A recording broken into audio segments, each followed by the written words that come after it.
The rain pounded against the windows of the Crestwood Hotel like a warning, a rhythmic drum of impending danger. Emily Roberts, 28, had arrived earlier that evening, confident that this business trip to Chicago would be routine.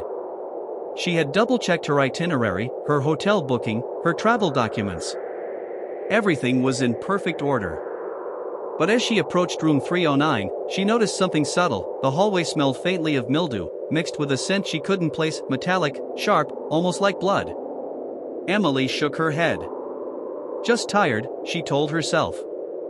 Nothing more. She swiped her keycard and stepped inside. The suite was exactly as described: king-sized bed, neat furniture, a desk with a lamp. Yet, the moment the door clicked shut behind her, the air seemed heavier. Colder. Almost suffocating. The carpet muffled her footsteps, and the shadows along the walls stretched unnaturally. She set her suitcase down and unpacked methodically, placing her laptop and documents on the desk. Every item seemed to cast a small, distorted shadow in the flickering lamplight. Emily's phone buzzed, then went dead the instant she tried to answer. Probably just a glitch, she muttered. Minutes passed. Then the phone rang from the desk. A jolt shot through her chest. She picked up. Hello? Silence. Then a whisper, soft and chilling, "You shouldn't be here." Emily froze, gripping the phone. Her pulse thundered in her ears. She hung up. For a moment, she considered leaving immediately, but she had a meeting in the morning, documents to prepare, and she was rational. It must be a prank. Yet the unease lingered. She noticed the lamp flicker, shadows crawling across the walls as if alive. She stepped toward the window.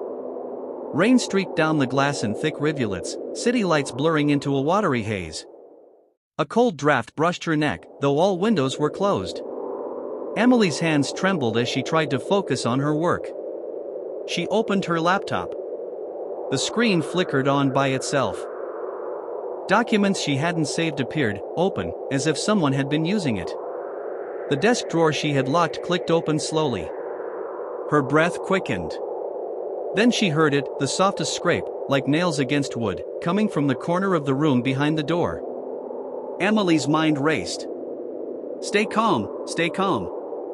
She grabbed the desk lamp and slowly turned toward the sound.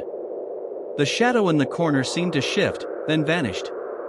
A cold sweat ran down her back. She tried the phone again. Dead. Panic began to take hold. She backed toward the door, gripping the lamp like a weapon. The handle rattled. A figure appeared in the doorway, a dark silhouette, featureless, taller than any human should be.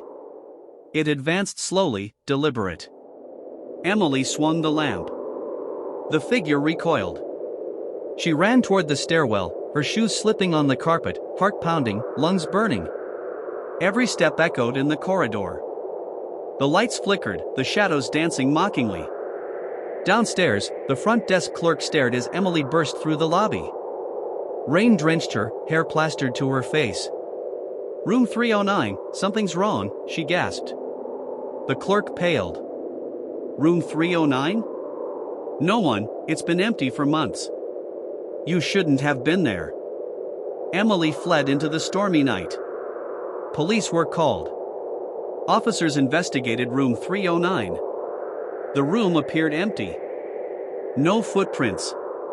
No sign of forced entry. No laptop. Only the faint, lingering feeling that someone or something had been there. Investigators later uncovered a series of disappearances connected to room 309. Guests had vanished in similar circumstances: shadows, whispers, items moved, unexplained phone calls.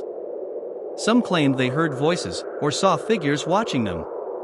Others spoke of dreams so vivid they felt real. Emily was the first to survive.